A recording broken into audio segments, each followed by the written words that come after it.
లడ్డు తలదూకనా?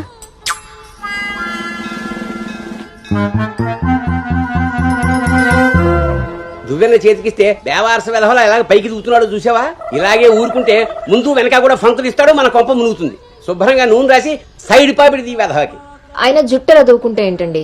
దువ్వే జుట్టు కట్టే బట్టను బట్టి ఎలా ఎదిగి ఏడుస్తాడో తెలుస్తుంది. ఆయన ఊళ్ళో వాళ్ళ పిల్లలందరూ మన లడ్డు లాగానే పెరుగుతున్నారా ఏంటి? ఊళ్ళో వాళ్ళ గొడవ మనకెందుకు? మన లడ్డు చండాలమైన నీ పిలుపు నాకొచ్చింది ఏమిటే? అయినా లడ్డు బూందీ అని పిలుపు ఏమిటే? వీడేమన్నా శనగ పిండితోటి సున్ని పిండితోటి చేయబడ్డా?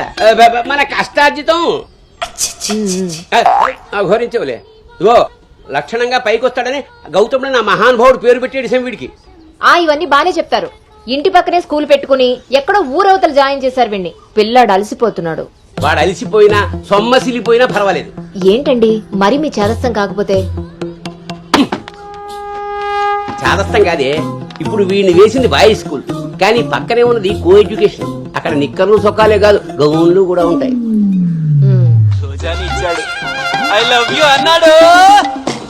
నా పెంపకం ప్రకారం వీడు పడ్డనుకో, కానీ ఏ గౌనన్నా వీడి వెనకాల పడిందనుకో చదువు సంకనాగిపోతుంది. ఏమిటండి వీడి వయసు ఏంటి? మీరు మాట్లాడేదేంటి అసలు? వయస్సు వీడిది. రే, నీకొచ్చిన పాట ఒకటి పాడమ్మా. చిలుక క్షేమమా కులుక కుశలమా ప్రియతమా. అబే, ఒక సినిమాకి షికారికి తీసుకెళ్లకుండా మొక్కలు కంచె వేసి పెంచినట్టు ఇంత కట్టుదిట్టంగా పెంచుతుంటే ఇప్పుడే వీడు చిలుక క్షేమమా అంటున్నాడు. వదిలేస్తే లక్సు పాప అంటాడు. ఈ జనరేషన్ పుట్టడమే రేసుగుర్రాలా పుడుతున్నారు. కళ్ళె వేయకపోతే కంచె దాటేస్తారు. 20వ సెంచరీలో వీడికి ఏదో ఉద్యోగం వస్తుంది. అసలు అప్పటి జనరేషన్ ఊహించుకుంటేనే భయం వేస్తుంది. ఇప్పుడే వీడిని మన ల్యాబ్లో పెట్టుకోకపోతే ఇదిగో ఇలా తయారవుతాడు. ఈ రోజు నుంచి మన ఇంట్లో భక్తి ఛానల్ తప్ప ఇంకోటి రావడానికి వీల్లేదు. నా మొహం వస్తాయట్రా, పదా.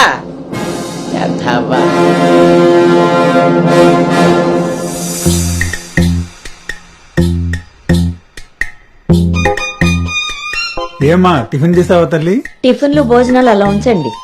ముందు అసలు దీనికి ఎన్ని మార్కులు వచ్చాయి అడిగారా? ఏమే మ్యాథ్స్ నీకు ఎన్ని మార్కులు వచ్చాయి? 82 మార్క్స్ అమ్మా. ఆ మాధవ్ కూతురికి ఎన్ని వచ్చాయో తెలుసా? 99. అయినా సరే అదేంటి ఇంట్లేదంట.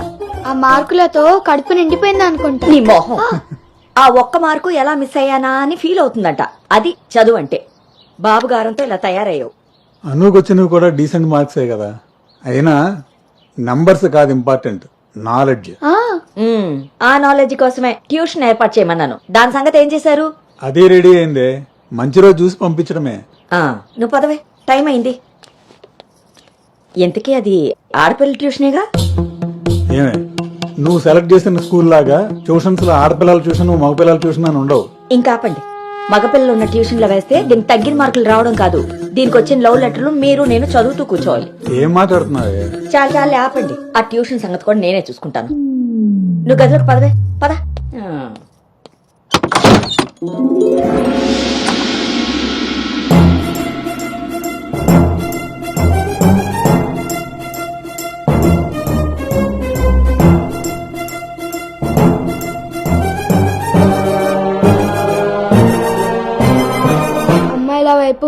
అమ్మాయిల వైపు కన్నెత్తి చూడను, అబ్బాయిలతో పన్నెత్తి మాట్లాడను, వాళ్ళు తల తిప్పి మాట్లాడించిన నేను తల దించుకొని వెళ్ళిపోతాను, నాన్న చెప్పిన మాట జవదాటను, అమ్మకిచ్చిన మాటని మర్చిపోను.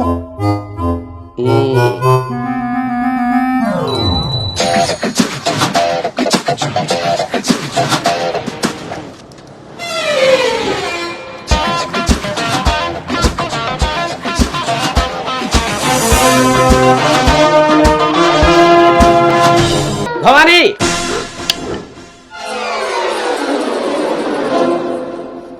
ఇప్పుడు ఏమైందండి? ఇంతకన్నా ఘోరం ఏం జరగాలి? నేను వీడిని రాముడిని పెంచాలనుకుంటుంటే నువ్వు వినాయకంగా కృష్ణుని చేసి పారేసావు. ఇద్దరు దేవుళ్లే కదండి. కాదు, ఇద్దరు ఒకేలా కనిపిస్తారు కానీ ఇద్దరు ఒకటి కాదు. రాముడికి ఒకే భార్య, ఒకే బాణం. అదే కృష్ణుడికి ఒక ఫ్లూటు, దాని నిండా ఇప్పుడు వీడికి వేషం వేసి ఏం చేస్తారు? అక్కడికి తీసుకెళ్లి ఫ్లూటు తీస్తారు. అది విని ఆడపిల్లలంతా వీడి చుట్టూ ముగి కోలాటం ఆడతారు. అది చూసి మీరు కిలకలాడుతూ చప్పట్లు కొడతారు. అంతేనా? మీ నవ్వుల్ని మిమ్మల్ని చూసి వీడికి రోజు అదే అలవాటై ఆ మేళాన్ని ఇంటికి తీసుకొచ్చి కోలాటం ఆడుతూ ఉంటాడు. అప్పుడు నువ్వు నేను వాళ్ళకి కాఫీలు టీలు అందిస్తూ ఉండాలి. బాబు గౌతమ్ రెడీయా? కాదండి, నేను రెడీ. ముందు వాడికి వేషం మార్చు. ఐఎమ్ సారీ అండి. ఏడుపు మొహం వేయకు.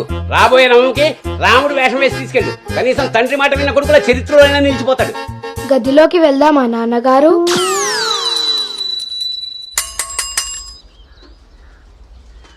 ఏ తీరుగా నన్ను అది రే ఇవాళ సుత్తి అదిరిపోయింది రే అన్నమ్మా బేగరా. రేయ్, ఎంత ధైర్యం ఉంటే ఆడపిల్ల కూర్చునే రిక్షాల్లో మగపిల్లని ఎక్కిస్తావరా? ఆ నా కొడుకమ్మా వెళ్తా దారిలో మా బామ్మర్ది ఇంటికాడ వదిలేద్దామని ఎక్కించుకున్నానమ్మా. ఎంత కొడుకైతే మాత్రం ఆడపిల్ల పక్కన కూర్చోబెడతావరా? చిన్న పిల్లలకి ఆడా మగ ఏంటమ్మా? నీ తెలివితేటలు నా దగ్గర వాడుకో. అవునమ్మా అవి ఉన్న వాళ్ళ దగ్గరే వాడాలి. రే రాల్నోడా, నీ పళ్ళు రాలు కొడతాను. అసలు నువ్వు పోరా, నీ రిక్షా అవుతే అవద్దు. ఆ ఈ టైంలో వీడితో గొడవ అంటే అసలే దీని పరీక్ష టైం అవుతుంటే దీని పరీక్ష పోయినా పర్వాలేదండి, ఈ యదాల రిక్షా మాత్రం ఎక్కించరు. రేపు పెళ్ళైనా మగాళ్ళతో చేస్తారా లేకపోతే నోర్మి, పో. నీ కాళ్ళు ఎడకొడతాను రాయ్, పోరా అక్కడి నుంచి. సర్లే అండి ఈ నెల జీతం ఆ, ఇస్తారు. చాలా మంది చూసాను ఇలాంటి ఓరిని నీ నోరు పడా. అమ్మా ఏంటి అలా చూస్తారు? టైం అయింది, దీన్ని వెళ్ళి దింపరండి. రేపు నుంచి ఇంకో రిక్షా మాట్లాడండి.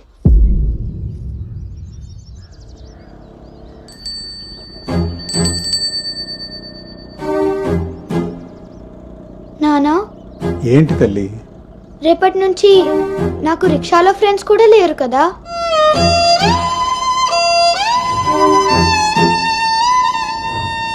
మనం ఇటెక్కడికి వెళ్తున్నాం?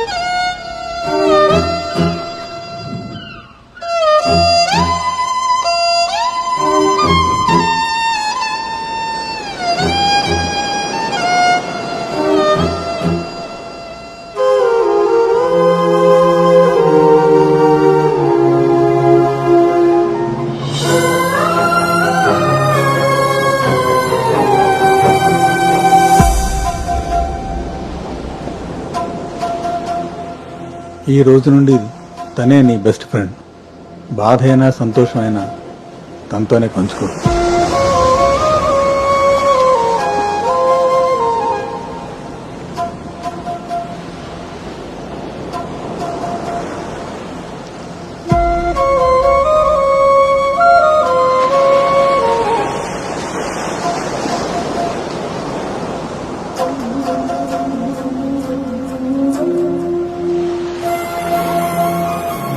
నా బాధ నీతో చెప్తే నాకు రిలీఫ్ ఎలా అవుతుంది? నా సంతోషాన్ని నీతో షేర్ చేసుకుంటే అది నీకెలా అర్థమవుతుంది? ఒకవేళ నాన్న చెప్పిందే నిజమైతే అది నాకెలా తెలుస్తుంది?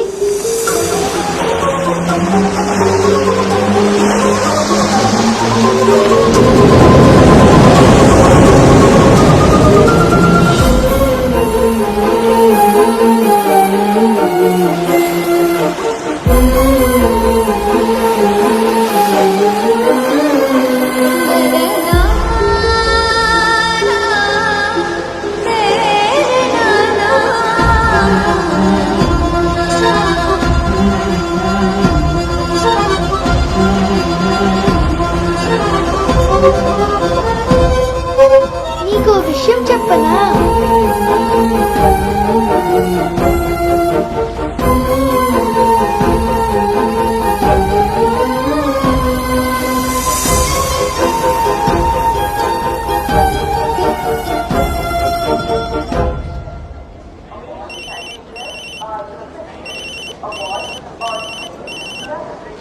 దుర్గారావు గారు, బ్యాగ్ ని మా అబ్బాయి తీసుకొస్తున్నాడండి. అవునా, 2 రోజులు వేసారా ట్రిప్? అబ్బే అర్జెంట్ గా ఫోన్ వచ్చిందని పెడుతున్నానండి. ఎల్లుండికైనా ఆఫీస్లో ఉండను. వీడి డ్యూటీ కన్నా నా డ్యూటీ మీదే కాన్సన్ట్రేషన్ ఎక్కువ. పెదవులందరూ నాకే తగులుతారు.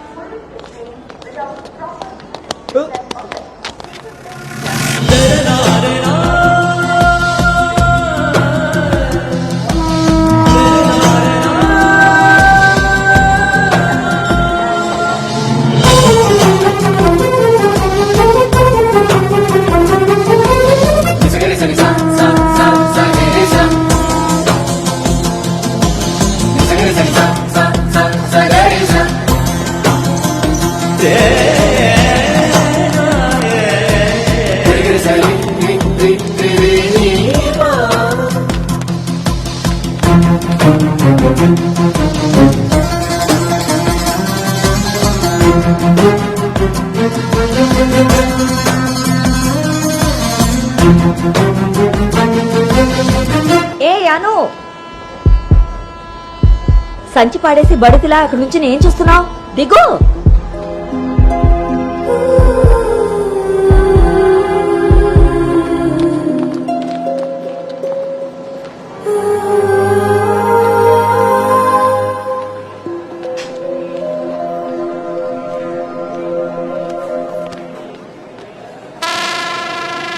ఏం చేస్తున్నారు ఇక్కడ?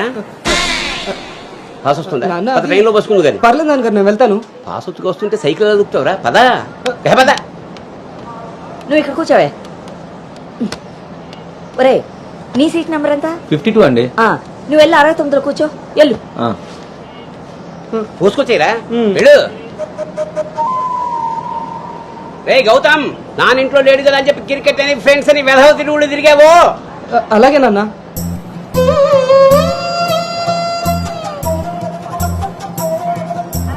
రే గౌతమ్, రోజు ఫోన్ చేస్తాను, ఎప్పుడు చేస్తానో తెలియదు రే, నువ్వే ఎత్తాలి.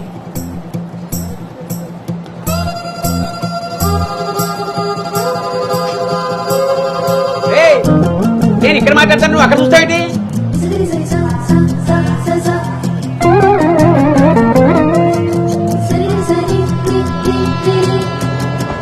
సైకిల్ జాగ్రత్త.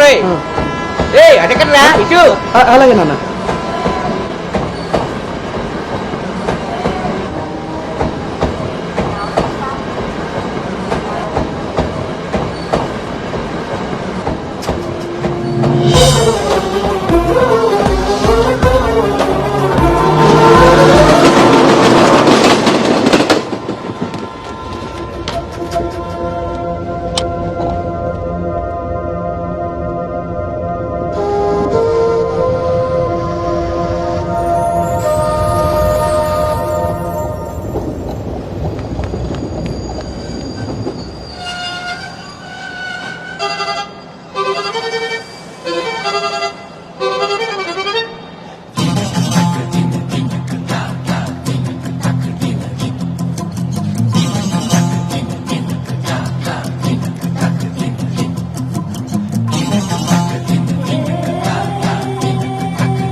గౌతమ్, గౌతమ్.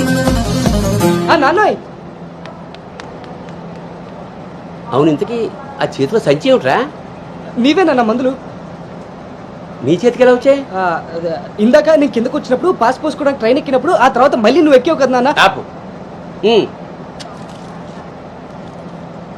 అవునరే, నువ్వెక్కడికి ఎలా వచ్చావురా?